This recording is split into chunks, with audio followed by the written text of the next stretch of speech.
சிறப்பான மாலை நேரத்தை தமிழ் பொழுதாக்கி தந்த பகிர்வு அமைப்பிற்கும் வெண்ணிலா அமைப்பிற்கும் இதயமான நன்றிகளை தெரிவித்துக் கொள்கிறேன்.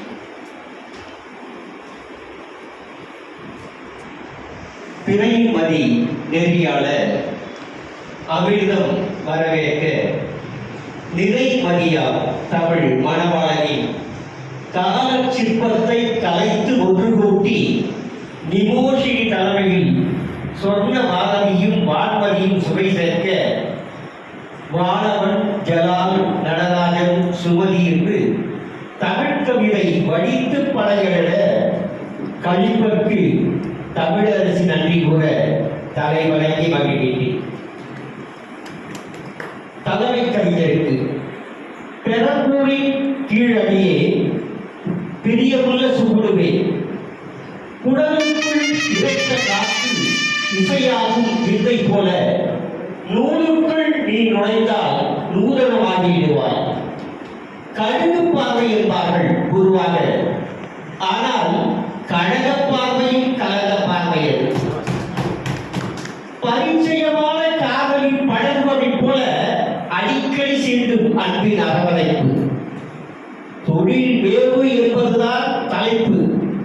என் தலைப்பு தொழில் வேவு என்பதுதான். நானோ எழில் வேவு என்பதாகவே எப்போது நினைக்கிறேன். கலையே உயிர், தொழில் வேவிடு. இடம் பகலவன் எம்மிட போர்வாள் இறையும் கடலிடை எழுத்தாளியாக்கி தெரிந்த இடத்தில் திசை காட்டியவன் பாரதிதாசன் எனும் படுத்த எரிமலை.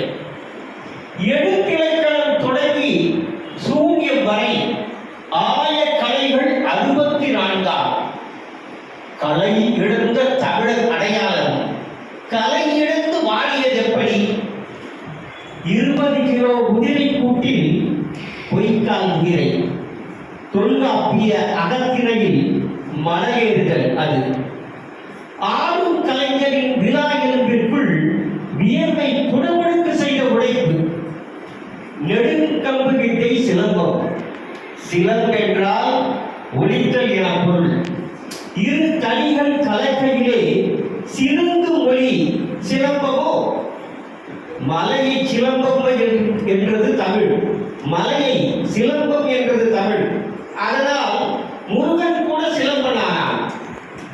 மிருதங்கம், கைத்தால், வீணை, கூட்டிசையில் மரபு வழிக்கலையாய் மரப்பாவை கூத்து.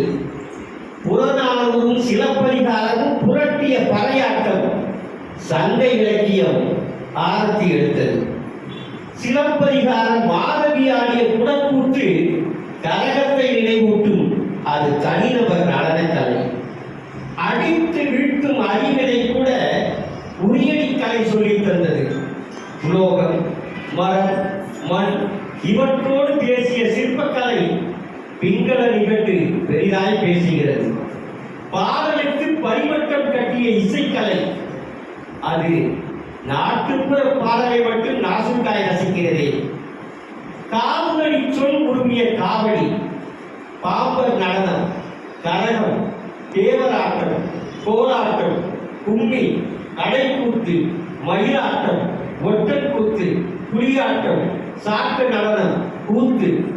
இன்றோ எருக்கூத்து கலைஞர்களின் கையில் திருவோடு, பரத கலைஞர்களின் கையில் பத்மபூஷன். தொழில் வேண்டிய இத்துணை கலைஞரும் தொலைந்த இடம் தேடுகிறது. தொலையாது வைத்திருக்கும் தமிழர் உணர்வு. வணக்கம். நன்றி.